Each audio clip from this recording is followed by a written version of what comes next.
Okay, you have the NFL Week 2 Power Rankings. So at number 10, I have the Green Bay Packers. They lost to the Vikings. It was a very ugly game for the Packers. Rodgers was terrible. Their receivers weren't good. And their defense, which was I thought was top five, did not do well against Justin Jefferson. They're only down two spots because I don't think any other team really deserve the top 10. Um, but they really weren't. They really weren't good. Hopefully Aaron Rodgers bounced back, but they just weren't good against the Vikings. And speaking of Vikings, number 9, after Minnesota Vikings, they played really well against the Packers. Aaron Rodgers had one of his worst games versus them. The Vikings, Justin Jefferson went off. Kirk Cousins had a very good game. Dalvin Cook had a good game. And they're just firing on all cylinders. Kevin O'Connell is really good right now. And their team, they've always had the talent, but right now it looks like they're putting it all together, and they look really good against a really good team, even though it was a division game.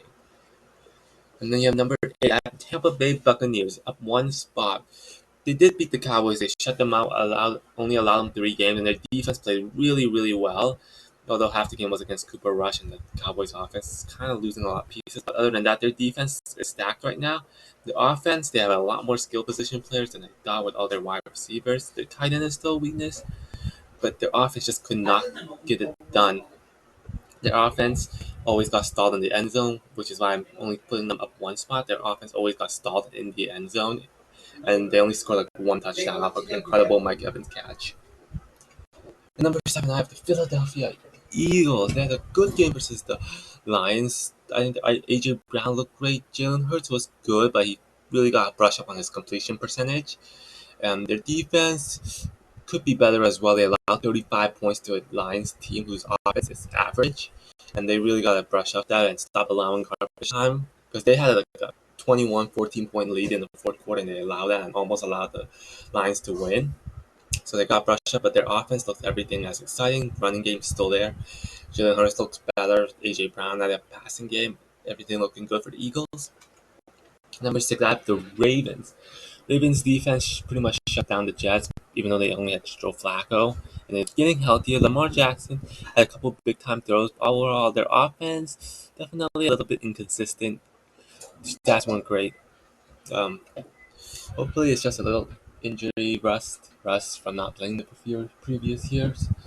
But they should improve after the Week 1 game, and they still dominated the Jets. Number 5, I have the Cincinnati Bengals down 2 spots. Uh, Burrow threw 3 picks, and that's pretty much, or 4 picks. That's pretty much all I have to say. But he clutched up near the end and almost got them to win.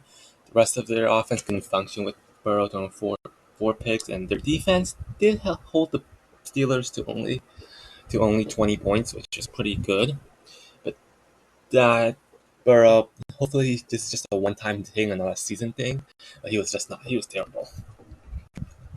And number 4, I have the LA Rams on 3 spots. Also, first game of the National Division, and they totally flopped. Cooper Kupp was their only thing on offense. Matthew Stafford was missing throws, bad interceptions, and their defense. First half they did pretty well, but in the second half they let the Bills run all over them, and their team just not sinking right now.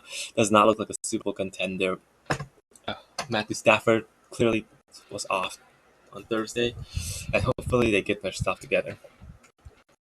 Then the LA Chargers up one spot.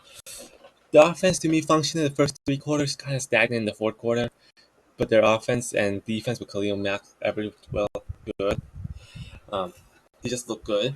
Herbert had a good game. Um, Eckler, and their defense was definitely improved, though they still allowed Devontae Adams to have like 150 yards and almost make them the win. The Chargers, they still look good. Pass rush, forced their Carr to a few interceptions. Their offense looked good as last year, even slightly better, and they're just looking up from here. Kansas City Chiefs, no to Tyreek Hill, no problem. Patrick Mahomes threw 5 touchdowns, totally crushed the Cardinals. Cardinals not exactly a tough competition, more like an average, slightly below average team, but still Mahomes still got 5 touchdowns. Wide receivers look good. Clyde actually looked good and looked okay, but got touchdowns, and their defense pretty much stopped the Cardinals offense other than a few garbage time touchdowns, and Kansas City completely dominated. and they're looking good right now. Okay, yep, your teams that dropped out, Tennessee Titans. You can't lose to the Giants, man. They allowed Titans, their defense, not looking good, allowed Saquon to have one of the best games. And offense there, Kenny couldn't get started, and Tannehill couldn't pull through, and neither could their special teams. You have number one, the Buffalo Bills. Of course, they beat the Super Bowl defending champ. Offense was rusty at the first half. The second half, Josh Allen, Stephon Diggs, completely blown out the Rams defense, and Buffalo Bills defense was playing good all game, and they're looking very, very good right now. So there you have them, NFL Week 2 Power Rankings.